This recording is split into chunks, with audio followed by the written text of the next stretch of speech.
Empecemos entonces, damas y caballeros, buenas noches.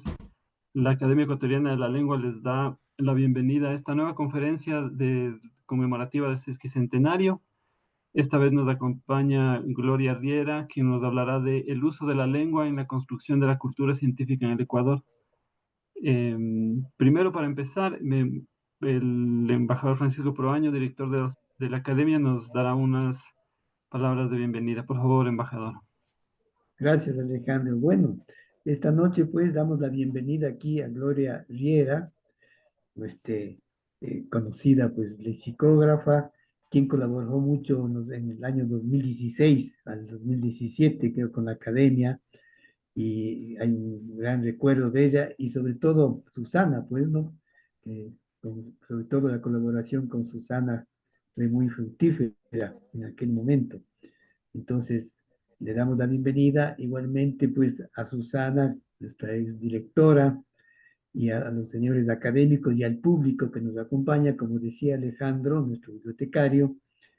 Esta charla se inscribe dentro de una serie de conferencias conmemorativas, o en el marco de la conmemoración, dijéramos más exactamente, de los 150 años de fundación de la Academia, que se cumplen justamente este año. Entonces, va a ser muy importante con el tema que nos va a hablar Gloria, el uso de la lengua en la construcción de la cultura científica en Ecuador.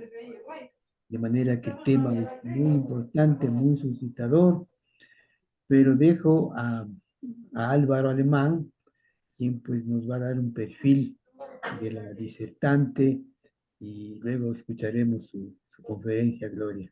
Bienvenida y muchas gracias por apoyarnos y colaborar en esta serie de conferencias. Muchas gracias y muchas gracias a todos. Buenas noches con todos. Quiero empezar dando la bienvenida a Gloria Riera Rodríguez, una docente, investigadora, escritora reconocida en nuestro medio, que trabaja en el sur del país. Gloria es doctora en lengua española, investigación y enseñanza. Tiene una maestría en estudios culturales, tiene una maestría en lingüística y lexicografía. Es además una reconocida ensayista en el Ecuador. Ha ganado varios premios en el ámbito del ensayo y ha dedicado sus esfuerzos a estudiar diferentes ámbitos de las letras y la literatura del Ecuador. Se ocupa de la novela histórica, está interesada en la escritura científica y fundamentalmente en un tema que es muy actual, tanto para la Academia de la Lengua Ecuatoriana como para el conjunto de academias, que es el lenguaje claro. Este es el tema sobre el que va a disertar hoy día Gloria, en el contexto del sesquicentenario de fundación de la Academia Ecuatoriana de la Lengua. Le damos la bienvenida a Gloria, agradecemos su concurrencia y saludamos a la Academia y la felicitamos nuevamente por estos 150 años de trabajo. Adelante, Gloria. Buenas noches, estimados académicos, buenas noches, público. Estoy muy feliz de compartir con ustedes un poquito de lo que yo vengo trabajando desde Cuenca. También me sumo a la felicitación que ha hecho Álvaro a la Academia de la Lengua. Fíjense, yo quiero traer a colación esto, ¿no? De que hoy en día, cuando nosotros estamos valorando muchísimo lo que significa el patrimonio de la humanidad, las academias vienen haciendo esa tarea desde hace mucho tiempo atrás, ¿no? Lo que implica valorar la lengua, que es un elemento fundamental de la cultura e identidad de los pueblos. Bien, voy a compartirles mi presentación. Tal y como me han indicado, tengo 45 minutos para presentarles y luego tendremos unos minutos para unas preguntas.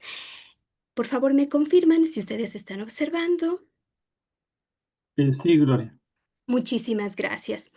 Yo les explico un poco lo que yo hago. Yo estudié lengua española y me doctoré en la enseñanza de la escritura científica. Y es un poquito la reflexión que yo tengo sobre justamente esto, ¿no? Sobre lo que ha significado para mí, que vengo de la lengua, que vengo desde la lingüística, trabajar en esto, ¿no? En la construcción de la cultura científica en Ecuador. Voy a Voy a comenzar con algunas ideas para, ojalá me pueda ajustarme a los tiempos pedidos. Primero voy a trabajar con algunas premisas teóricas que son importantes para comprender mis temas. Luego voy a hacer una presentación de los problemas que yo encuentro en este punto, ¿no? En construir un idioma de la ciencia, en hablar de la ciencia desde Ecuador y finalmente haré algunas conclusiones sobre lo que he planteado. Los argumentos teóricos me permiten poder fundamentar la problematización sobre la cual me he concentrado. Primero, vamos a hablar de que el inglés en estos momentos es la lengua de la ciencia. Esto es un fenómeno, no es un fenómeno, no es un fenómeno relativamente reciente si consideramos la historia de la tradición científica. El inglés hoy por hoy se ha convertido por su prestigio social, económico, en la lengua franca y se apoya en esto, ¿no? En la existencia de una lengua franca en contextos científicos se apoyan en la premisa de que una lengua franca, una lengua universal para la comunicación científica fomenta la inclusión y la eficacia comunicacional, porque sería muy difícil si la comunicación de la ciencia, con sus procesos de divulgación y difusión, se efectúan desde las diversas lenguas que existen. Además, en ese sentido, el inglés que se ha erigido como esta lengua franca es en este idioma, ¿no?, que se comienzan a pensar y a configurar los sistemas operativos con los que hoy por hoy se dialoga sobre la ciencia.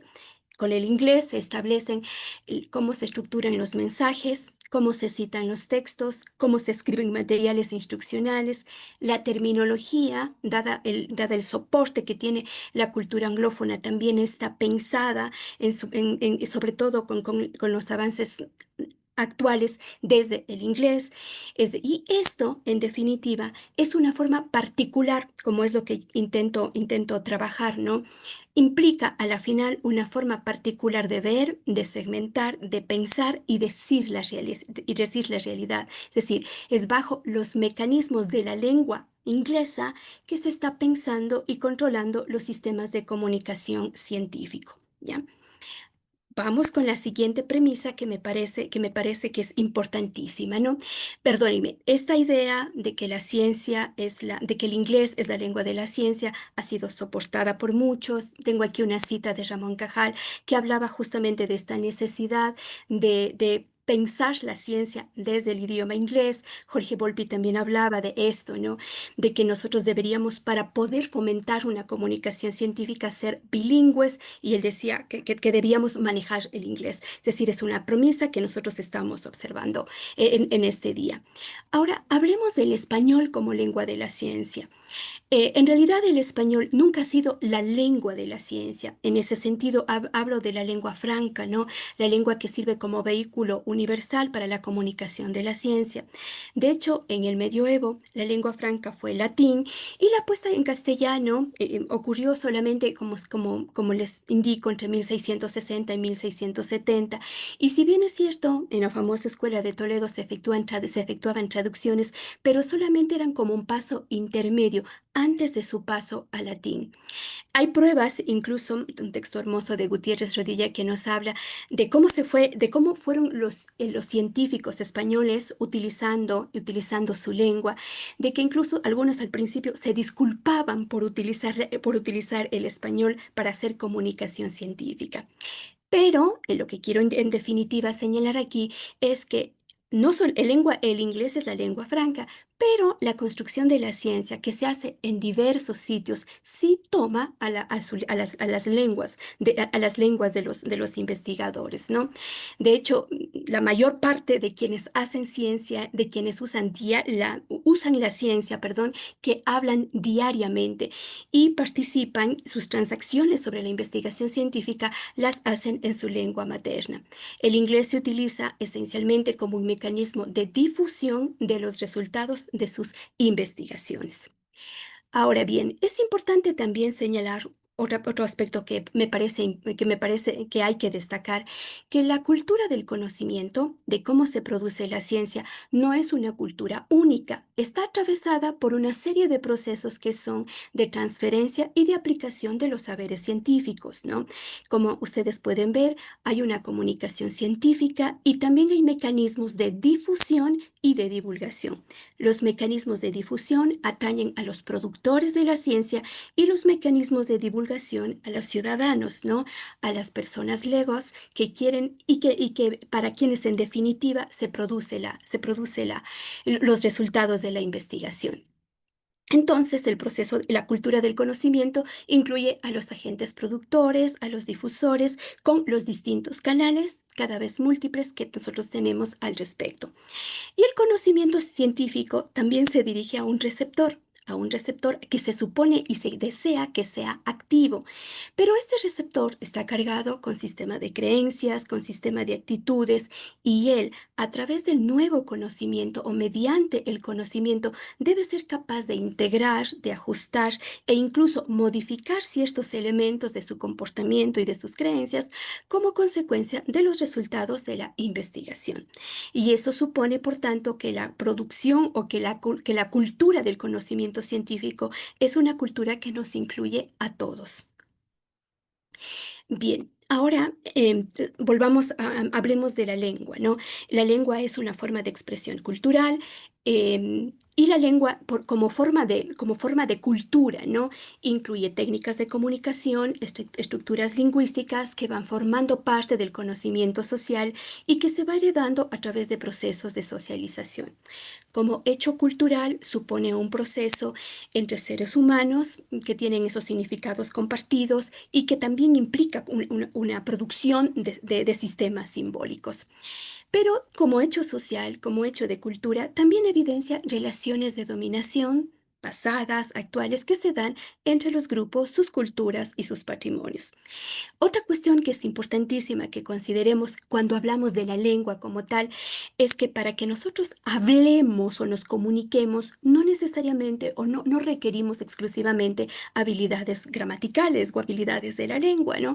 Ya desde Hymes nosotros conocemos que la lengua implica una serie de habilidades, es lo que llamamos la competencia comunicativa, que implica habilidades gramaticales, habilidades discursivas, que son las que nos permiten estructurar textos, las habilidades pragmáticas que nos permiten entender la lengua en contextos específicos, las habilidades sociolingüísticas para entender los significados que se adosan dentro de una sociedad a los distintos elementos que conforman la lengua. También conocemos con respecto a la lengua que ninguna lengua es uniforme, que tienen variaciones regionales, pueden ser variaciones sociales y entre los distintos hablantes que tienen, y que ningún hablante habla de una manera similar a otro hablante. También, y esto es, por ejemplo, esta última premisa es discutida, pero es una premisa que también ha sido postulada en muchos sentidos, de que el idioma puede influir en la forma en que pensamos, y al igual que nuestros pensamientos y nuestra cultura pueden dar forma a cómo se desarrolla el idioma. Bien, entonces he trabajado con tres aspectos que son importantes para poder comprender lo que sigue, ¿no? Hablamos de que el inglés hoy en día es la lengua predominante, es decir, es la lengua en la que se produce el conocimiento. Además hablamos del español, cómo se inserta eso, el español, ¿no? la idea que quiero dejar clara es de que pese a que el inglés sea la lengua hegemónica en la que se produce la ciencia, en español también nosotros forjamos un discurso porque se supone que necesitamos los mecanismos de difusión y divulgación para que pueda llegar a la gente. Y hablamos también un poquito acerca de algunas características que conforman a una lengua, ¿no? Esto para mí siempre es muy importante porque yo tenía un profesor que siempre decía, la gente habla de la lengua, pero muchas veces sin conocer cómo funciona la lengua. Y por tanto me parecía importantísimo apuntar cuestiones muy básicas acerca del funcionamiento de la lengua como forma de expresión cultural. Como yo había titulado mi ponencia y hablaba del español ecuatoriano, quería dejar claro, ¿no? Porque también, también puede ser un concepto conflictivo, ¿no? ¿Qué es esto del español ecuatoriano? ¿Se puede hablar de un español ecuatoriano? Bueno, yo apelo a la construcción de este objeto de estudio, basándome fundamentalmente en varios estudios previos, en varios intentos que han habido desde los estudios dialectales y también considerando lo que acabo de decir, ¿no? Esta premisa básica de que la lengua depende mucho del contexto, que es un producto de una cultura determinada. ¿Cómo se puede hablar de la variedad lingüística del español? De hecho, los mapas sociolingüísticos que se han hecho han considerado esta diferencia, ¿no? Que se puede apreciar. Hay algunos elementos que han permitido establecer también estas diferencias geográficas, ¿no? Algunos de los criterios que les he puesto aquí son, por ejemplo, el contexto ecuatoriano está tamizado por una serie de características como las lenguas indígenas, ciertos rasgos fónicos, ciertos rasgos gramaticales que nos hacen pensar en que existe una variedad lingüística, ¿no? En general, la premisa que existe es cuando nosotros nos reconocemos como que estamos ante una lengua determinada, es este sentimiento de afinidad que existen entre los hablantes que se sienten que su forma de hablar se parece, ¿no? Se parece con quienes conviven, ¿no? Y procede por factores fónicos, articulaciones, cierto léxico que manejan. Y eso nos permite, para mí es importante, nuevamente indico, que podamos pensar en el español de Ecuador. Aquí les puse algunos textos que también han trabajado con este objeto de estudio, ¿no? Tenemos el célebre El español de Ecuador, tenemos el habla de Ecuador, tenemos este diccionario correcto del español de Ecuador y tenemos justo un texto de Hernán Rodríguez de quien estábamos hablando, ¿no? Es decir, aquí tenemos esta configuración, es decir, aislar la lengua, el español que se habla en este contexto geográfico para poder explicar algunos aspectos que están sucediendo, sobre todo en las academias, ¿no? Que es en donde yo me desenvuelvo, ¿no? Y que en ese proceso es en el que nos encontramos. Bien. Paso entonces a hablar un poquito ya de la construcción de la cultura científica. La coyuntura nacional actual y el establecimiento de un modelo de investigación, el modelo alemán, que es un modelo distinto al modelo napoleónico de universidad, ha dado lugar a que, las academias asuman como una piedra angular de su funcionamiento la producción de conocimiento, ¿no? Las investigaciones científicas, y eso también es parte del proceso de formación de los estudiantes, ¿no? Entonces, nosotros en un poco tiempo, desde las últimas décadas, ¿no? Hemos pasado, tanto profesores como estudiantes, a tener el doctorado, las maestrías que se han multiplicado, y los estudiantes también que efectúan sus trabajos de titulación con producciones científicas, ¿no?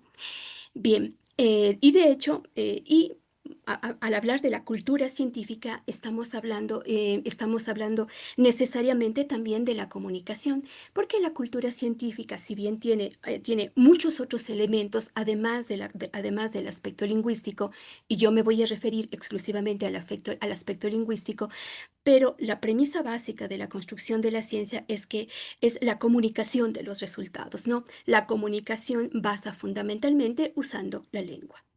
Ahora bien, lo que más me ha llamado la atención es este reto que existe actualmente en el país, que es establecer esta cultura científica. Primero, obviamente, en estos procesos de generación, y luego, yo entiendo, en este momento nosotros, por lo menos desde la región en la que hablo, ya estamos instaurando procesos de divulgación y procesos de difusión mucho más sistemáticos, ¿no?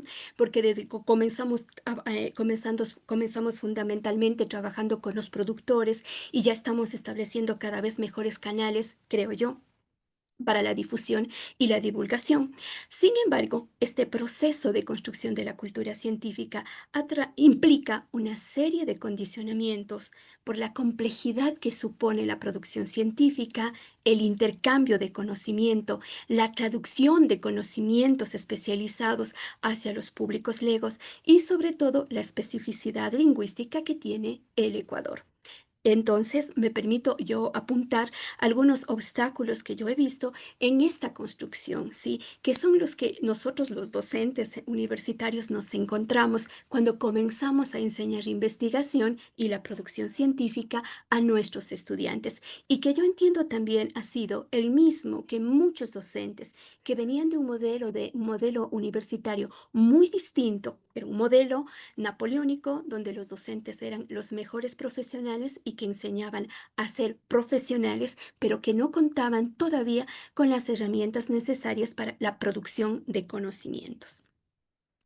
Entonces voy a abordar 5 obstáculos. El obstáculo número 1 es este, ¿no? Al ser el inglés la lengua franca, como ustedes van leyendo conmigo, modela las formas de comunicación.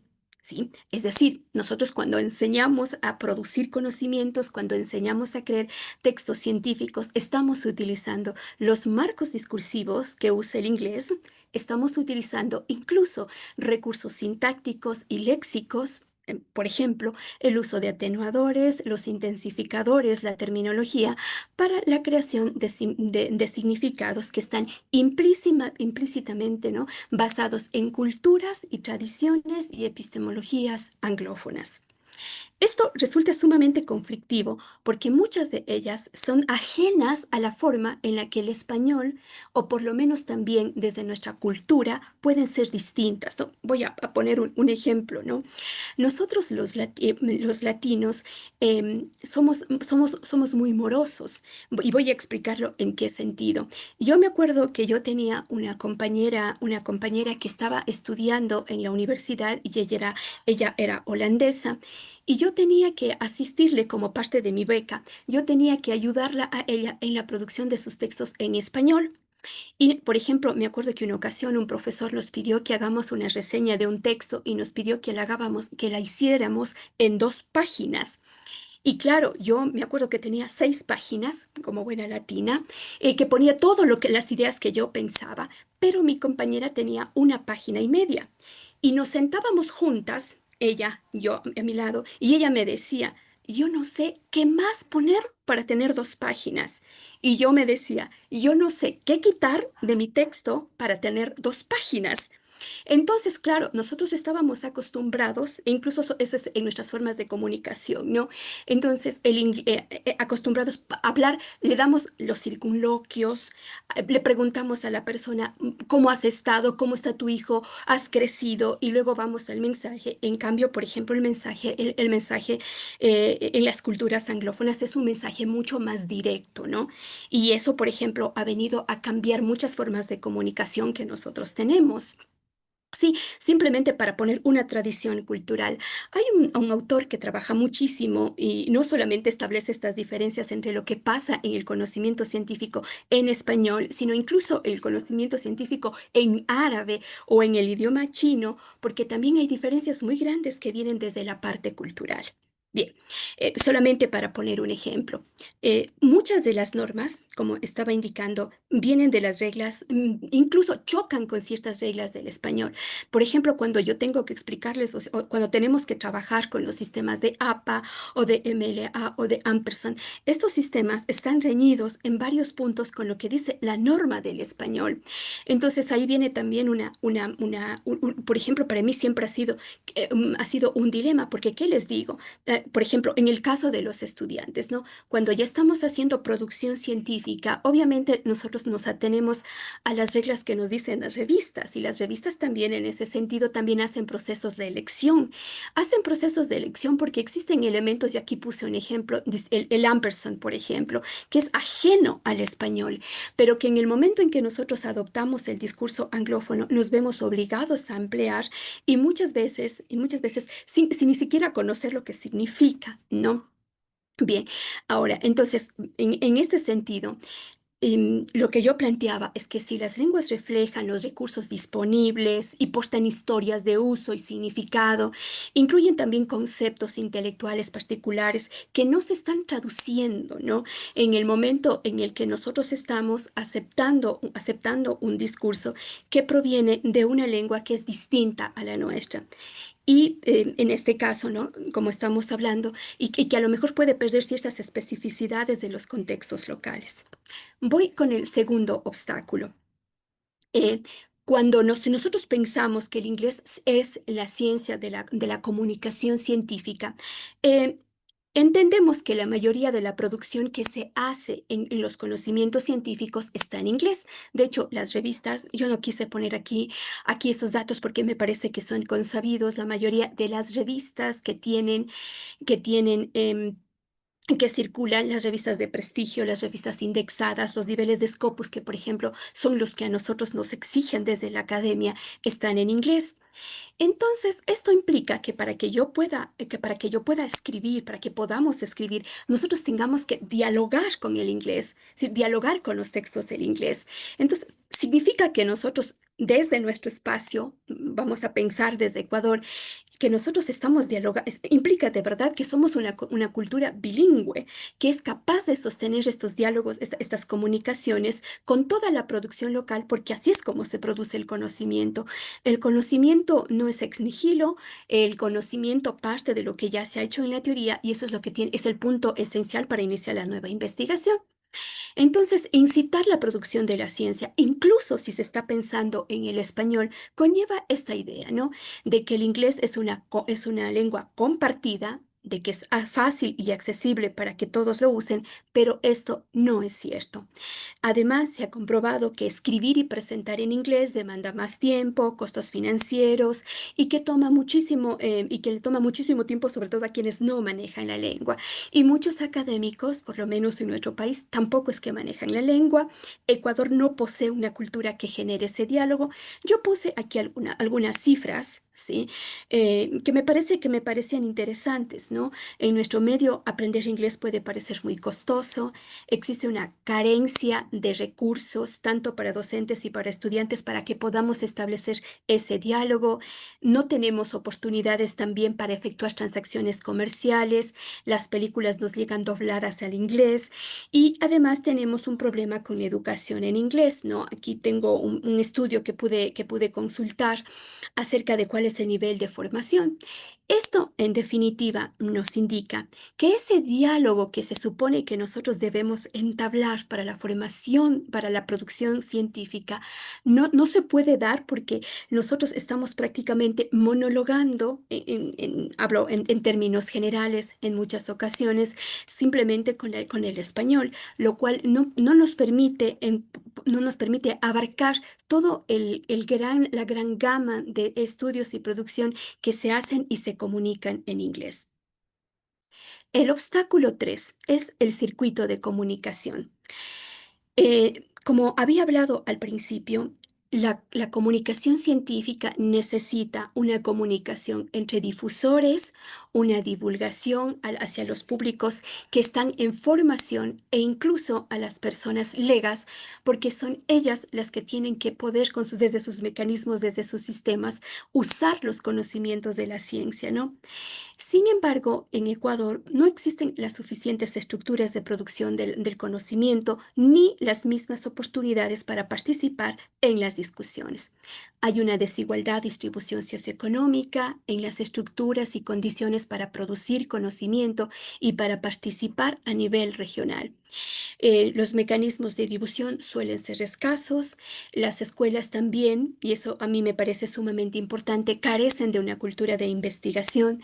Eso implica que desde las formas de pensamiento, el vocabulario y la manera en que se efectúa la práctica educativa, no permite también que exista esta cultura. Y si la ciudadanía no conoce los grandes dilemas, los debates que existen en la ciencia, no participa en esta interacción y no puede formar parte de una ciudadanía productora. Yo los invito a pensar, no sé, en los diarios tradicionales, en las páginas que ustedes encuentren, cuáles son los principales mecanismos de difusión que se encuentren de nuestras producciones científicas, ¿sí? Porque lo que yo suelo encontrarme son novedades de lo que se hace en Estados Unidos, pero nosotros perdón, en Estados Unidos, en el mundo anglófono, en Europa, pero es muy escaso. Realmente, y no sé si es que ustedes puedan conocer mecanismos de difusión sobre nuestras investigaciones, ¿no? Lo que se está haciendo en Ecuador. Como yo les había indicado al principio, por lo menos en la universidad en la cual yo trabajo, y sé que también existe un marco regulatorio que está tratando de evaluar la producción de investigación, en donde se están definiendo cada vez más, yo espero que sí, los mecanismos de difusión y los mecanismos de divulgación, de tal manera que se pueda llegar a los distintos sectores. Sin embargo, estos todavía se encuentran en forma incipiente. Muchas de las veces tampoco es que existen los mecanismos porque no es muy sencillo efectuar esos trasvases de bajar el nivel de lenguaje que tiene la cultura científica hacia la cultura de la difusión. Cuando yo intenté, y aquí una experiencia, yo intenté también, yo comencé trabajando desde la ciencia, ¿no? Y cuando fui a efectuar mi primer ejercicio de divulgación, me costó muchísimo trabajo separarme de los autores, buscar términos que suelen ser tan precisos en el mundo científico para poder efectuar una comunicación que llegue hacia los distintos círculos que existen en el mundo de la comunicación. Y yo una vez que yo estuve muy interesada en efectuar esto, ¿no? Por ejemplo, ¿cómo paso mi trabajo de investigación, que es una tesis de doctorado, por ejemplo, a hacer unos libros de divulgación? Me acuerdo que nosotros en mi universidad estuvimos muy interesados en efectuar esa práctica. Hicimos un plan para poder convocar a muchos docentes para que pudiera darse ese trasvase. Sin embargo, tuvimos muy poquitos participantes y les hablo es que no llegamos a 12, lo que revelaba no solamente la falta de noción de cuán valioso significan trasladar estos conocimientos, ¿no? Em, y para que puedan ser llevados y conducidos por otros canales, justamente de lo que hablábamos al principio, ¿no? En los prolegómenos de esta conferencia, para que el lenguaje resulte claro y no solamente para las élites, que podemos decirlo, ¿no? Que son las productoras. Es decir, falta también un nivel de conciencia de cuán importante es y de qué nos falta formación en este sentido, ¿no? Bien, voy con el siguiente, ¿no? Y eso está completamente ligado a lo que nosotros trabajamos. El español como la forma estándar, que es en la que se están produciendo la ciencia, que yo les había dicho, también invisibiliza las muchas otras formas de conocimiento que poseen las culturas indígenas que existen en nuestro medio y que también son productoras de conocimiento. No conozco, por ejemplo, una revista en el medio o que se acepten producciones en quichua. Normalmente uno presenta los abstracts en portugués, presenta los abstracts en español, pero tampoco no existe un acercamiento en ese sentido, ¿no? Y entonces, este es obviamente un producto del capitalismo. Tenemos la idea de que hay una unidad en un mundo fragmentario, lo cual tiende a invisibilizar, como había dicho, e infravalorar todo estas epistemologías, ¿no? Estas epistemologías diversas que existen y se perviven en las distintas lenguas, y mucho más si es que hablamos de un país como el nuestro, ¿no? Que tiene muchísimos de esos saberes con sus propias lógicas operativas. Y voy por el último obstáculo, que es la forma en que este sistema en el que se produce el conocimiento desincentiva la producción del conocimiento local y nos coloca frente a muchas preguntas. Yo, por ejemplo, me he colocado en esto, ¿no? Yo digo, a ver, si yo vengo de la lengua española y la producción científica se hace en inglés, ¿qué debo enseñar? ¿Debo enseñar a publicar en inglés? ¿Debo enseñar a publicar en español? ¿Qué sentido tiene? Ya había hablado yo de que las revistas indexadas, la mayoría están en inglés. Pero aquí hay una consecuencia que es relativa a esto, ¿no? Y es acerca de la conciencia lingüística, ¿no? que es como yo me defino en mi práctica. Y si es que yo me defino desde mi práctica y me siento desde mi realidad, desde mi lengua, en desventaja frente a otra, entonces allí se produce esto que estoy mencionando, ¿no? Entonces, los científicos, en ese sentido, imagínense lo que significa, ¿no? Se consideran que estamos aislados de esa relación, estamos de ese otro lado, es una posición divergente, y con la paradoja, como también habíamos hablado, de que la cultura científica es por definición elitista, críptica y que se asimila a una única forma de comunicación y lo cual deja de lado nuestros rasgos identitarios. Algunas conclusiones. Entonces, resulta impreciso considerar que cuando nosotros deseamos componer ciencia, únicamente se requieren de habilidades comunicativas, ¿no? Y que se pueden adquirir, y que esas habilidades se pueden adquirir en el aprendizaje formal. En realidad no es así, se requiere de toda una cultura que permita que nosotros podamos insertarnos de mejor forma en el círculo de la comunicación científica. eh, la lengua, ¿no? Al ser una lengua que se usa, un hecho social y cultural, acarrea justamente esos mecanismos de dominación de los que ya he hablado, esos mecanismos de explotación y algo que también he mencionado y y que se conoce como esto, ¿no? Como la colonialidad en la forma en que trabajamos el conocimiento.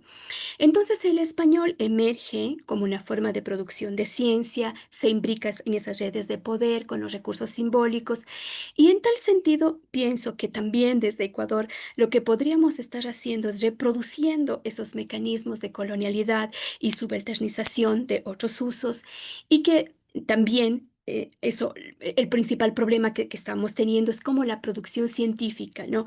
Al no considerar toda esta serie de variantes y lo complejo que es el mundo científico, llega a navegar en la periferia de la periferia. Termino con esto, ¿hacia dónde ir entonces? ¿Qué hacemos? A nosotros como país nos cuesta muchísimo y yo quiero terminar con esto de lo que miramos, de lo que acaba de pasar en Argentina. Yo escuché en Argentina, perdón, con esto de las copias que hacían nuestros médicos y yo escuché una comunicación de una persona que abordó este tema. No estoy muy segura de cuál era la función que ejercía y él decía, ¿no? Era muy raro, nos dimos cuenta de que había un problema porque era muy raro que estudiantes ecuatorianos que siempre habían estado de los puestos 500 para abajo tuviesen buenas notas. Y él decía, en estas universidades del monte, porque así fue como indicó, en estas universidades del monte, ¿cómo es que ellos van a sacar esas notas, ¿no? Es decir, académicamente estamos mirados desde la periferia y tenemos todos estos problemas y estos obstáculos que he intentado mostrar para que podamos conformar esta investigación. Y yo quiero argumentar a sí mismo, ¿no? Y que sea una investigación que piense en nuestra realidad, ¿no? Es decir, aquello que se está produciendo en nuestro medio y que ojalá nos permita también, sobre la base de la aplicación de ese conocimiento, también repensar nuestra realidad, nuestras políticas en general, todo el sistema que nos configura, ¿no? Yo planteaba esta pregunta, ¿cómo construir entonces una experiencia cultural para la producción y divulgación científica desde un idioma no hegemónico y desde un país no hegemónico?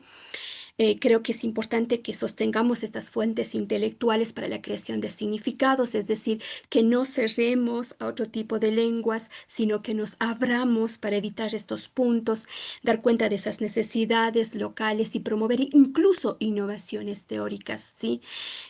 Yo me acuerdo que en este sentido, yo tengo un compañero que se atrevió a hacer una publicación desde Ecuador en forma de teatro y a él le aceptaron en una revista y lo que más les llamaba la atención era cómo existía una forma que se separaba de la ortodoxia científica para plantear nuevas formas de comunicación y también plantear nuevas formas desde nuestro lugar de enunciación. También me parece importante que sigamos analizando nuestras actuaciones y afirmaciones académicas para que evitemos reproducir esa colonialidad del conocimiento que lo estamos haciendo, ¿no? Desde nuestros propios marcos. Y me parece sumamente interesante, esto lo leí en un manifiesto que hay un manifiesto que está circulando, no sé si es que lo conozcan, pero hay un manifiesto muy interesante que lo hace Federico Navarro con otros colegas a quien yo conozco, y ellos hablaban de la idea de crear revistas multilingües, ¿no? Que los artículos se produzcan en su lengua original y que tengan la traducción. Entonces, no sé, a que me parece muy interesante que nosotros podamos promover que se produzca también conocimiento científico de estas nuestras lenguas desde la distinta variedad que nosotros tenemos. En definitiva, a mí me parece que es muy importante que no olvidemos que la lengua, que el español como tal y que el español en nuestra localidad es un medio de sumo valor en la producción de esta cultura científica que tratamos de instalar y que no se puede dejar al margen de pensar nuestra lengua en este afán en el que nos encontramos. Les agradezco muchísimo la atención y quedo muy pendiente si es que tuviesen alguna pregunta o algún comentario sobre lo poquito que yo pude haberles hablado. César Narváez. Muy bien, Sí, ¿me escuchan ahí, perdón? Sí, sí, sí, César, sí. sí. Ujú. Perfecto. Por favor, embajador Proaño, iba a acotar algo, le escucho. No, solamente quería yo agradecer a Gloria por su importante eh, aporte, ¿no? Sobre este problema tan grave, tan importante de la ciencia en el lenguaje y de su difusión. Creo que hay muchas preguntas, muchas inquietudes y bueno, le pido a Alejandro que tiene una visión más clara de los asistentes para seguir con el foro, ¿no? Muchas gracias, Gloria. Y listo, por favor, César, continúe con su pregunta. Muchas gracias. Perfecto, gracias. Sí, indudablemente me parece muy interesante. Yo incursioné en la lingüística española desde la lingüística francesa y la lingüística inglesa. Yo soy profesor de inglés y francés, pero indudablemente no se puede aprender lo externo sin reflexionar sobre lo interno. Así que pues ello me llevó a conocer mucho, mucho mejor nuestra nuestra riqueza, ¿no? Y ahora mismo, pues, me alegra mucho este comentario de lo reciente de, del inglés como lengua franca académica, ¿no?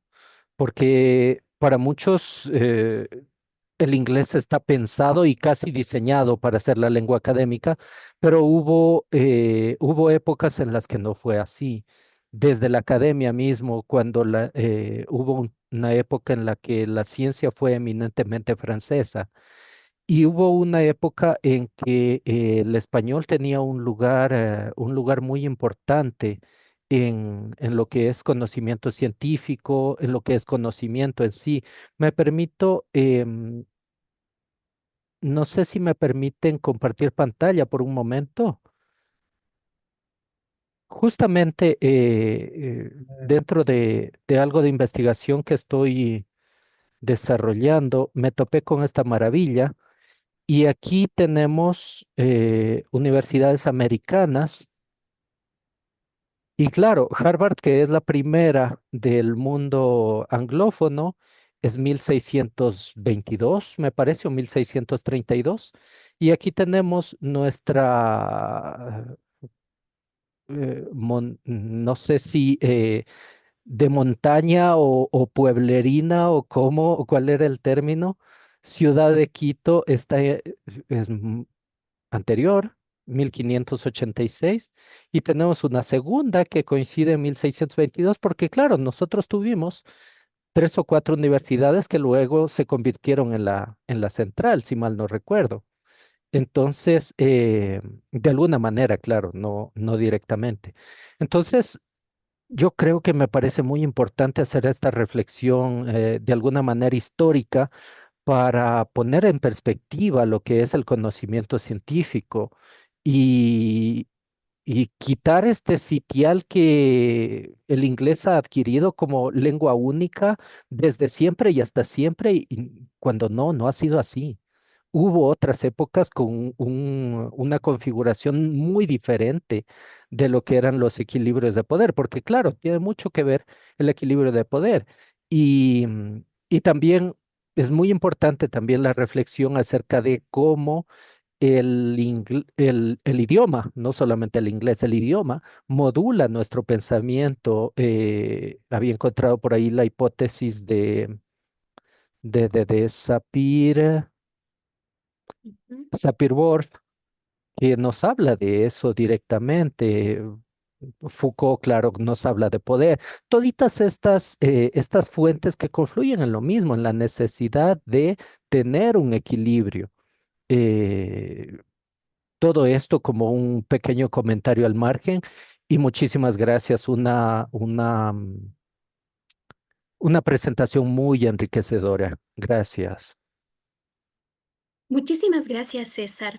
Por ejemplo, yo que he estado intentando trabajar un poquito en torno a esto, pude ver que en el siglo XIX sí convivía, ¿no? Convivía el francés con el alemán y con el inglés hasta que fue ganando territorio, ¿no? Sobre todo por cuestiones de poder el inglés. Y también había visto algunas reflexiones sobre el futuro y se señalaba, ¿no? De que quizás en el futuro realmente podamos llegar a esta convivencia de lenguas sin que haya esa hegemonía, ¿no? No sabemos lo que va a pasar, sí. Otra cosa importante, César, ya que usted me dice que viene de la tradición de la tradición del francés, fíjese que a mí siempre me interesó mucho porque el ensayo, que es algo que trabajamos muchísimo en la academia, viene de la tradición francesa, ¿no? Entonces me parecía súper interesante. Andina hace un año, 2 años creo que trabajó justo con una ecuatoriana que había estudiado en Francia. Mi curso nos hablaba de cómo era el ensayo francés, ¿no? Y cómo nosotros de alguna manera, yo he visto, fíjese en esas acomodaciones que nosotros hemos ido haciendo también, el ensayo, para mí el ensayo es un género divulgativo eminentemente, ¿no? Es lo que nos permite discutir. Y he visto también yo le llamaría deformaciones a pensar el ensayo como un texto más bien expositivo, ¿no? Bueno, digo, esto es un poco el producto de esas tradiciones que podamos tener y que me parecen sumamente interesantes, César. Y también hay un texto muy lindo que habla acerca de no sé si me imagino que lo debe conocer, que era cuando llega la misión geodésica a Ecuador. Cuando llega la misión geodésica a Ecuador y cómo en esa formación de la cultura científica, pues yo los invito a hacer una reflexión sumamente interesante, ¿no? Cómo se entendió y cómo se vivió desde la gente, desde la gente y desde los propios académicos, el ingreso, ¿no? De unos sabios y que comenzaban a dialogar sobre ciencia en nuestro medio, ¿no? Hay unos textos interesantísimos al respecto. Y si queremos irnos, ¿no? a esta parte histórica. Pero creo que en general es un punto que menos se ha trabajado en nuestro país. El abordar esta historia desde la parte diacrónica de la ciencia y del español en la producción científica. Sí, justamente yo estoy ahora intentando profundizar porque mi premisa es, estoy haciendo mi doctorado en este momento y mi premisa es analizar justamente la narración de la geodésica, Ah, sí, sí. algún fragmento de Darwin, algo de Humboldt y en todos estos, en este Ecuador en los ojos de los viajeros, tratar de buscar sus sesgos desde su formación, desde su cultura, desde su idioma, para sacarlos del relato y quedarnos con ese poquito del Ecuador antes de ser Ecuador, para tratar de construir una identidad más real. Porque realmente, si no tenemos una identidad en firme, mal podemos construir cultura. Y si lo que nos construye es una multitud de imágenes sesgadas, pues entonces somos un espejo roto, esa es nuestra identidad. Así es que esa es la premisa y por ahí también, indudablemente como antecedentes, tengo que buscar lo que fue la leyenda negra, los intereses geopolíticos por menguar el poder del Imperio Español, que al final nos terminaron destruyendo nuestra identidad, porque al atacar a lo que nos dio origen de alguna manera, nos terminaron atacando nuestras raíces.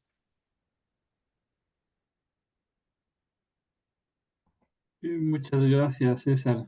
Doña Susana, por favor, active su micrófono para poder escuchar. No, todavía no está, déjeme ver, perdón. No. Encienda su micrófono, por favor, Susana, porque no le escuchamos. No le puedo oír. Ya, ahora, Ahí está bien, Susana. no. Gloria, le decía que le felicitaba, me pareció sumamente interesante, valioso, sugestivo, todo lo que usted nos dijo. Quisiera preguntarle sobre un concepto que rara vez he oído y que me parece fundamental de alguna manera para poder llegar a tener un conocimiento más cabal de lo real. ¿A qué le llama usted exactamente o cuáles son los elementos de disciplinar?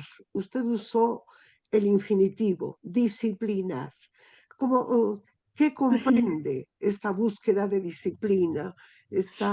Sí. Sí, yo me estaba refiriendo en el contexto de mi presentación, bueno, al debate que existe entre lo que es ciencia y lo que es una disciplina. Y por eso hablaba del conocimiento científico y disciplinar. Hay muchas disciplinas que no son ciencia, pero que se comunican en el formato de la ciencia. Voy a poner un ejemplo. Yo vengo desde la literatura y, por ejemplo, la teoría o la crítica literaria no es una ciencia en estricto sentido, es una disciplina. Y en el mundo de las artes, por ejemplo, pensar en muchos puntos, ¿no? Desde un comentario de un texto, el comentario de una pintura, hablamos de ello. Sí, la teología, no sé si es que no se puede considerar una ciencia en estricto sentido, sino una disciplina. Y hay algunas formas de conocimiento que tampoco se conocen como ciencia y que algunas están en entredicho.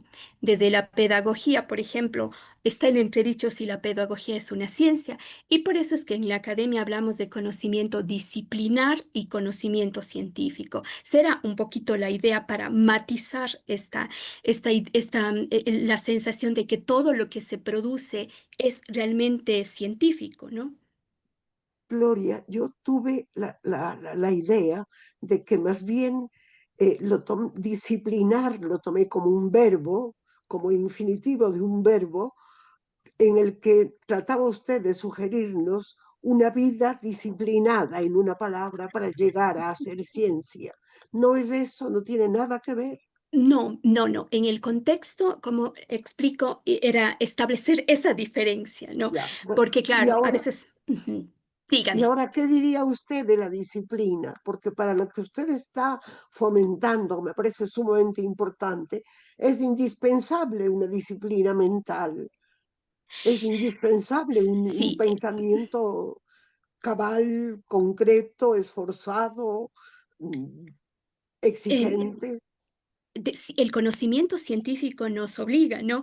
Establece estos marcos de pensamiento que nos invitan a pensar de una manera, los procesos se dan de esta forma, pensamientos inductivos, el pensamiento deductivo, por supuesto, y además el trabajo de pensar la ciencia, de hacer las preguntas, demanda mucho, muchísimo tiempo, y para que uno pueda tomar ese tiempo, naturalmente necesita de una enorme disciplina, por supuesto que sí. Y si es que uno quiere, además de eso, además de pensar en la producción de conocimiento, y además, perdóneme, hace falta algo que es sumamente importante, que es la lectura, ¿no? Es decir, no, por supuesto que demanda de muchísimos elementos y claro que tiene mucho que ver la disciplina, obviamente, ¿no? Bien, muchas gracias, Gloria. Bien. Sí, no sé si alguien más quiere intervenir, hacer alguna pregunta, alguna acotación. Álvaro, sí, por favor. Sí. ¿Me escucha? Sí, Sí, Álvaro, sí. Ujú. Sí.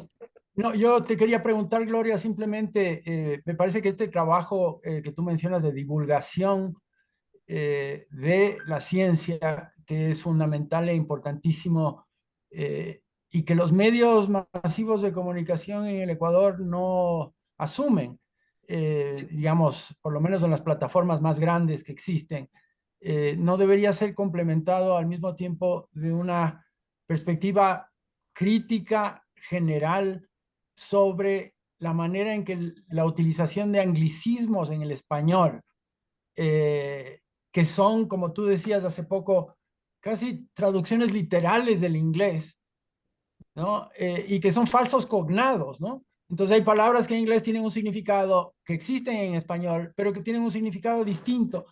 Y esto se está utilizando de una manera indiscriminada en los medios masivos de comunicación por parte de comunicadores que no tienen conciencia de esta dificultad, de esta problemática, ¿no? Entonces te quería preguntar si existe algo así como no sé, pues un grupo de personas o algún canal de comunicación en donde se pueda denunciar estos asuntos. Yo escuchaba un programa de radio el otro día, estaba tratando de este momento de recordar que era absurdo lo que estaban diciendo en términos de español, ¿no? Pero yo entendía perfectamente lo que querían decir porque utilizaban un falso cognado. Y claro, esto se presta a confusión, esto se presta pues a errores, es un asunto sumamente problemático, pero no existen canales para poder comunicar estas dificultades, ¿no? Para poder denunciar estos errores, ¿no? Para hacer conciencia, no solo en el ámbito académico, sino en general de la comunicación en el Ecuador sobre pues, estos préstamos lingüísticos erróneos. No sé si tú tienes Está claro, alguna sí. idea al respecto. Pues a mí me parece que el canal es justamente la academia, ¿no? Es desde este medio que nosotros podemos proponer las iniciativas para trabajar al respecto. Desde mi lado, lo que nosotros hemos intentado desde la producción científica en las academias es siempre que sea posible, porque no siempre se puede, procurar utilizar la forma española cuando tenemos términos. Por ejemplo, yo no les permito a mis estudiantes decirme bullying es acoso, porque tenemos una palabra perfectamente legítima y que podemos utilizarla con todo el sentido y que no se pierde nada, ¿no? Porque a veces las traducciones podrían perderse, ¿no? O en la medida en que se pueda hacer la mejor traducción posible. Por ejemplo, en inglés hay esta palabra, perdóneme, yo me imagino que César me va a castigar por lo que voy a decir, pero la palabra que es como literatura, ¿no? Que es literacy, y que no sabemos muy bien si es que ponerle, si es que es lectura y escritura, ¿no? Entonces, cuando nosotros ponemos lectura y escritura, parece alfabetización inicial y se nos hace muy complicado, ¿no? Entonces, cuando existen estas, pero hemos inventado nuestras formas, ¿no? Para poder hacer esta traducción, para que se comprenda mejor. Entonces, yo sí pienso, Álvaro, y por eso yo he aprovechado este escenario para retomar la pregunta, es de que sí tenemos que preocuparnos por el patrimonio nuestro, por el patrimonio que un poco también con lo que yo comencé la ponencia, ¿no? Hablar del patrimonio, el patrimonio de nuestra lengua, sin que eso significa que tengamos que sacrificar ciertas voces. Y por supuesto que tiene que haber ese nivel de conciencia. Infortunadamente, ni los medios de comunicación ni las propias academias se preocupan de estos aspectos. Solamente cito un caso, el lenguaje inclusivo. Del lenguaje inclusivo habla todo mundo sin conocer la lengua. Entonces, hace falta estas instancias, ¿no? Y nosotros desde la academia, desde las universidades, pensando en la academia como la institución superior, digo, somos muy poquitos los que trabajamos venimos de la lingüística. Entonces, la mayoría de los que trabajan en comunicación científica son personas que están publicando desde la física, desde los campos, desde la arquitectura, qué sé yo, y se olvidan de pensar la lengua como forma de comunicación. Pues ahí hay otro tema de doctorado, a quien está interesado, hay un tema en el que podamos nosotros seguir trabajando y ojalá, yo espero que sí, se puedan ir edificando cada vez más canales de difusión. En mi universidad hay el empeño, entiendo que si es que nosotros ya estamos en ese empeño, también se estarán dando en otras. Y termino con esto, Álvaro. Es algo que es muy, muy importante y que ya también están cada vez más, por suerte, hay formas y estándares para validar o sí, no sé si es que la palabra sea validar, sí, pues, para evaluar las producciones científicas, ¿sí? Entonces, a mí me parece que ojalá en esos parámetros que se están sumando, ahora hay muchos procesos de construcción que yo estoy viendo para establecer eso, el impacto de la comunicación científica, sí se tiene que incorporar cómo se está manejando la lengua para que se pueda, insisto, en salvar el patrimonio que nosotros tenemos en las formas y que se pueda evitar ese uso indiscriminado de los anglicismos. Ojalá nosotros podamos comenzar desde nuestros nichos. Insisto, es un poquito lo que yo procuro que hagamos. Ay, Dios mío. Gloria, puedo preguntar algo, si me oye. Sí, Mire, a mí Susana, sí. nosotros por un problema que tiene mi marido en sus manos, no puede, por ejemplo, él usar una computadora. Entonces, normalmente compramos un día el Expreso y otro día el diario El Universo. Yo cada vez que leo esos diarios lamento profundamente el español pésimo que empleamos. Si comenzamos por no dominar nuestra lengua, inclusive los periodistas, entonces, ¿qué es lo que vamos a poder hacer en relación con otra lengua? Eh, Su reflexión, Susana, muchas gracias. Es la misma que sentimos todos quienes estamos aquí. Es que son increíbles, increíbles los errores que se ven allí. Y sí, por supuesto, habría que comenzar por nuestra lengua materna. Claro, Y por eso es importantísimo la reflexión de nosotros que estamos hablantes en los distintos ámbitos de la comunicación, además de la comunicación periodística, que es un poco lo que yo enfatizo. ¿Cómo nos estamos comunicando? Yo quisiera mostrarles a ustedes, y eso es muy sencillo, cuando yo reviso las tesis con las que se gradúan los chicos en las universidades, es increíble, pero es increíble cómo se escriben. Sí, y entonces se pero supone que entonces son no una se les puede aprobar, Gloria, no se les puede no aprobar como una... debería, Susana, no Claro, debería, pero yo me encuentro, digo, basta que uno haga un ejercicio porque las tesis están disponibles. Es increíble, y pero eso, imagínense, es parte de toda la cultura que nos atraviesa, porque yo siempre digo, detrás de una tesis, un trabajo de titulación, hay un autor, un estudiante y hay un tutor que lo avala. Y es claro. increíble porque yo les digo a mis estudiantes, por Dios, no puede irse sin una coma que yo revise porque está mi nombre. Entonces, no, insisto, a mí me gusta solamente invitarles a ver eso es... No, es que es desde la portada uno ya encuentra grasos errores y no se diga en la forma de la construcción del discurso científico. Allí, es decir, si ya en el uso del español hay errores terribles, no se diga en la forma en la que se utilizan los mecanismos que son ya propios del discurso científico.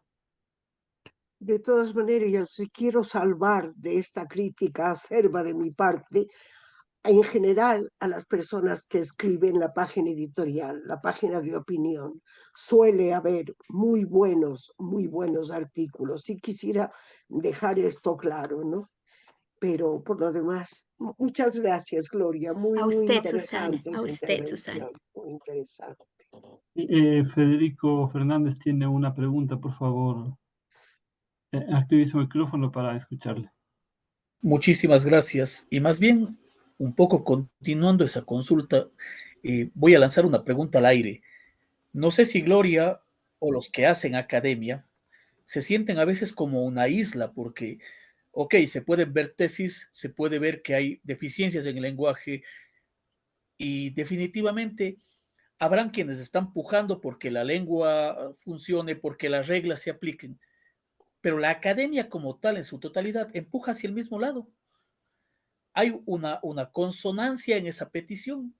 Porque si vemos problemas en los periódicos, si vemos problemas en las páginas web, si vemos problemas en, en los profesionales que salen hoy en día, porque lo podríamos justificar de alguien que no es profesional y que, entre comillas, tiene menos filtros, será porque ya la Academia de la Lengua no tiene la fuerza o el peso que debería tener, incluso para que a nivel institucional sea un soporte y sea un eje y remen juntos al mismo lado.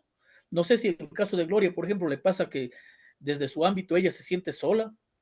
A veces pregunto si eso pasa, o sea, es más una curiosidad. Yo creo que la Academia de la Lengua no ha perdido su prestigio. Y lo siento, y cada vez que se habla de la academia, y claro, con ciertas voces disonantes, ¿no? Que no comprenden su naturaleza. Sin embargo, no todas las personas dentro del mundo de la universidad, dentro del mundo académico, también, también están formados en el plano de la lengua.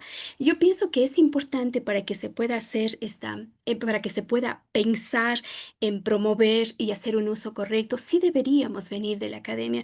Pero, por ejemplo, eso es algo que se banaliza mucho, porque existe la idea errónea de que alguien porque ya sabe español puede enseñar español. Y eso es lo que nos ocurre, ¿no?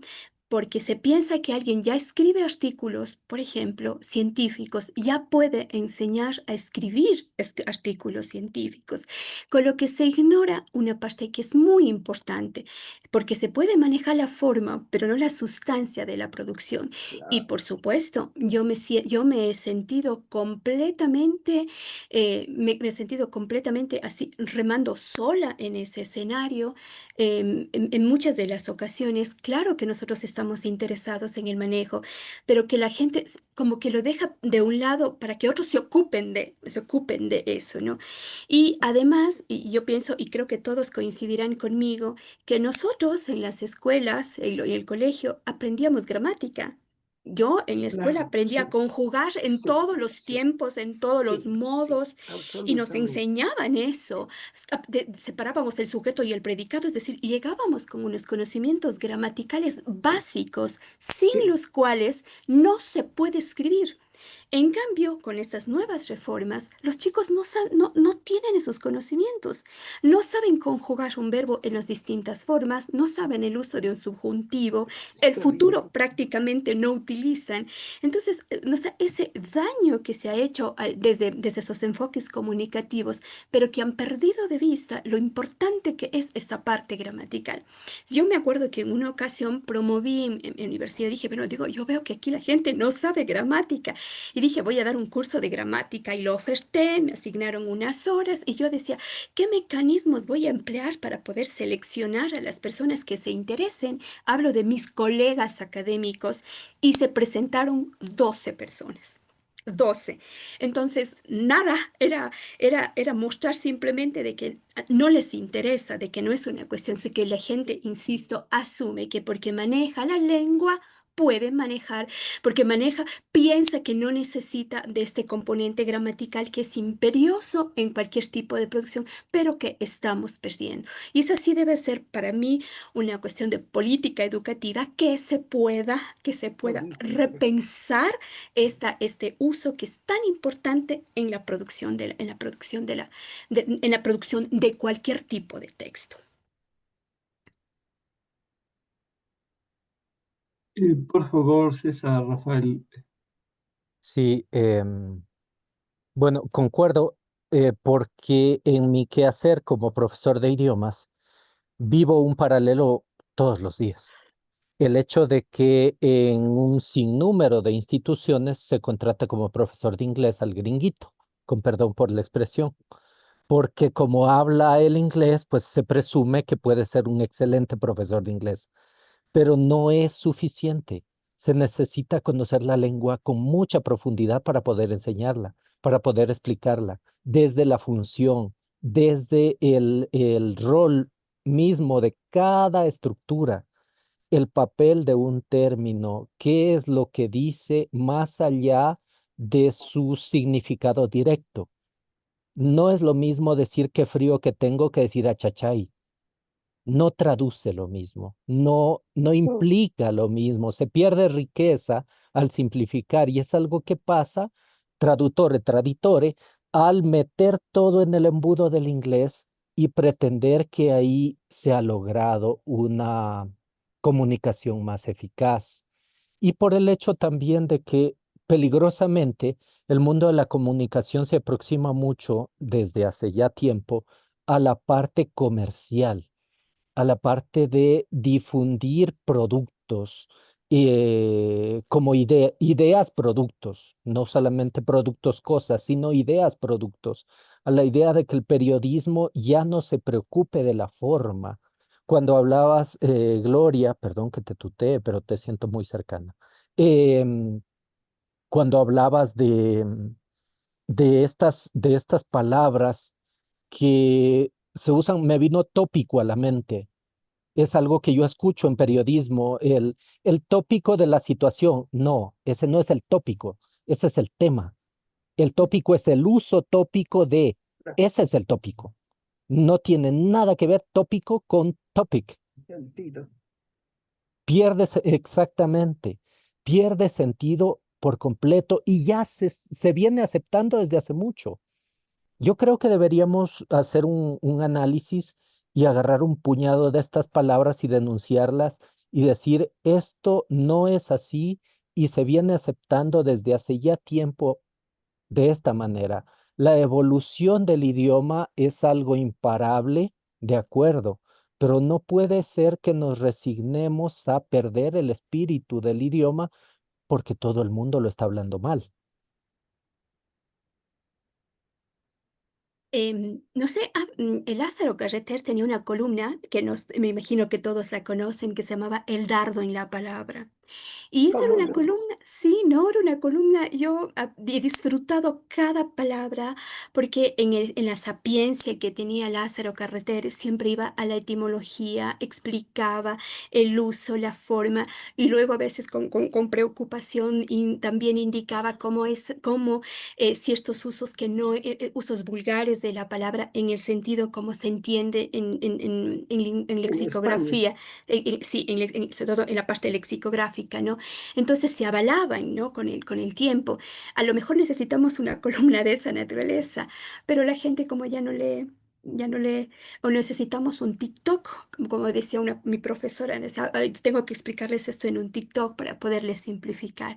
En fin, creo que hay muchísimos, muchísimos aspectos que la lengua concita y pienso que pensar la lengua desde la ciencia es uno de los tópicos que también nos tienen que ocupar y cada vez más. Muchas gracias, Gloria. Gracias, Gloria, gracias. Sí, no sé si, me parece que ya no, embajador, por favor. Sí, solo una pregunta, Gloria.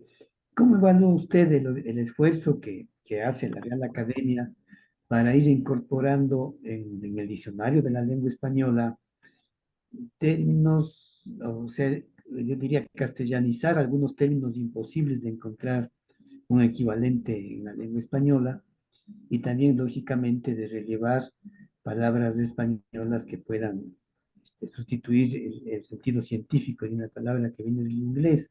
Quiero decir, ¿Cómo evalúa usted?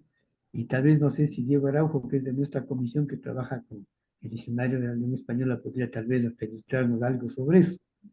Esa era mi pregunta. Muchas gracias. Bueno, y nosotros conocemos muchos de los intentos. Quizás el más famoso es el whisky, que todos seguramente se deben acordar que la forma de castellanizarlo fue con la G, con la diéresis y que no funciona, ¿no? no Es que funcionó. si no funcionó, ¿quién pone whisky con G? Nadie, ¿sí? Entonces les va a parecer un whisky extraño. Pero en cambio, otros usos sí han tenido éxito. Pienso, por ejemplo, en la palabra sándwich, que ha tenido muchísimo éxito, ¿no? En la forma Por en que fin se aceptó, sí. sí, sí, sí, sándwich y tienen otro tipo de castellanización. O sea, me parece que la castellanización, perdóneme, yo tuve un alumno hace un poquito tiempo que me escribió una palabra que una palabra que es muy común en nuestro medio, la palabra brother, ¿ya? Y el Brother, chico sí. me puso brother con tilde y con D. Mi brother, así me escribió mi estudiante, diga, maravilloso. Digo, qué castellanización tan interesante, con tilde, grave. Yo decía, o sea, me parecía súper, o sea, súper original. Un niño, un chico que llegaba a la universidad y que fue capaz de hacer esa analogía. Y fíjese que también yo tengo estudiantes que se llaman Jessica. ¿Ya? Y Jessica es una palabra obviamente que no es del español, pero les veo que ponen la tilde. Entonces digo, me parece sumamente interesante, ¿no? Digo, bueno, Jessica, ya le castellanizan. Entonces yo creo que son procesos, pero cuando se tratan de forzarlos, ahí me parece que puede haber un problema y a veces también depende del uso, ¿no? Hay palabras que la gente se niega a aceptarla. Voy a poner otro ejemplo que no es una castellanización exactamente, que es la palabra solo, ¿no? Que ¿Cómo? la palabra solo, quitarle la tilde al solo. ¿Ya? Le ha Ah, costado mucho trabajo, hay mucha gente que no ha aceptado esos cambios y entonces depende del uso, ¿no? Yo pensaría que no hay una fórmula para promover esa castellanización, que más bien va a depender muchísimo nuevamente del uso de los hablantes que aceptan una forma y eso también va a depender de las circunstancias, de la tecnología y de muchos otros aspectos que van a influir en ese proceso. No sé si Diego quiera adicionar algo al respecto. Es, eh, es un hecho el predominio del inglés, digamos, por la fuerza que tienen la ciencia y la tecnología, el mundo anglo, ¿no? Por la fuerza incluso económica. Yo no veo con tanto pesimismo, me parece que a veces hay un ambiente de excesivo pesimismo. Es cierto que cuando uno ve la tendencia a tanta fragmentación en la comunicación por medio de las redes sociales, eh, pues parece que todo está perdido, pero no es así. Hay grupos que están vinculados a los medios universitarios, de jóvenes que son buenos lectores, que escriben muy bien, en fin, y, y esto hay centenares de profesionales, muchos de ellos que se han educado en centros europeos o en los Estados Unidos, en las mejores perfecto. universidades de los Estados Unidos, pues a través de ellos hay también una defensa de nuestra identidad, de lo que somos, etcétera, y un aporte a la universalidad de la cultura, ¿no? Entonces, no hay que ver con tanto pesimismo las cosas, me parece. Eh, eh, en realidad, el, eh, el, el diccionario de la lengua española se ha abierto muchísimo. Sí, Es mucho sí, menos preceptivo que antes y a veces hay incluso anglicismos que nos chocan, que ya están sí, naturalizados, sí, pero es parte de la claro. evolución de la lengua, es algo que no se puede pues evitar, ¿no? Y hay que en este sentido ser receptivos. El punto radical básico, me parece a mí, es el de orientar bien la enseñanza del español. Ahí estamos, ahí hay muchas fallas. Enseñar a leer, enseñar a leer y a escribir, enseñar a leer y a escribir. Creo que ahí está, porque ahí está la clave, ¿no? Porque eh, ah, pues el, el predominio del inglés como lengua franca, digamos, para la ciencia, delata también las debilidades de nuestra lengua propia. Y mientras más fortaleza haya en la comunicación con nuestra lengua propia, podrá ir también eh, este, debilitándose ese predominio porque se impone el lenguaje propio, ¿no? Entonces, esto es una reflexión así muy general, pero que quiere contribuir a las preocupaciones que nos ha expuesto aquí Gloria en su conferencia. Gracias, Diego. Muchas gracias, Diego, por la intervención. Me parece que ahorita ya, si no tenemos más preguntas, podríamos ir cerrando esta conferencia que ha sido muy interesante y creo que se amplió un poco el tema original, lo cual nos indica que abarcaba más de lo que inicialmente pensamos. Bueno, de parte de la academia les agradecemos principalmente a Gloria por su conferencia, por ser cercana a la academia. Y les recordamos que tendremos en 2 semanas, el jueves 28, otra conferencia de María del Pilar Cobo, quien también fue becaria de la academia. Ella hablará sobre el lenguaje claro. Así que les esperamos contar con ustedes. Y no sé, embajador, tal vez quiera decir unas palabras finales. No solo agradecer a Gloria, pues la academia es su casa, ¿no? Gracias. Siempre lo ha sido. Gracias a los participantes por sus preguntas que nos han seguido buscando más allá de la magnífica charla de Gloria. Agradecerle y bueno, pues invitarles como nos invita Alejandro dentro de 15 días a esta otra sobre el lenguaje claro, ¿no? Qué bien, qué bien. Bueno, Interesante. muchas gracias. Muchas gracias. Buenas gracias. noches. Un gusto Muchas gracias, saludarlos buenas a noches. todos. Buenas Hasta noches. luego. Gracias Muchas con todo. gracias. Hasta pronto. Muchísimas Hasta pronto. gracias.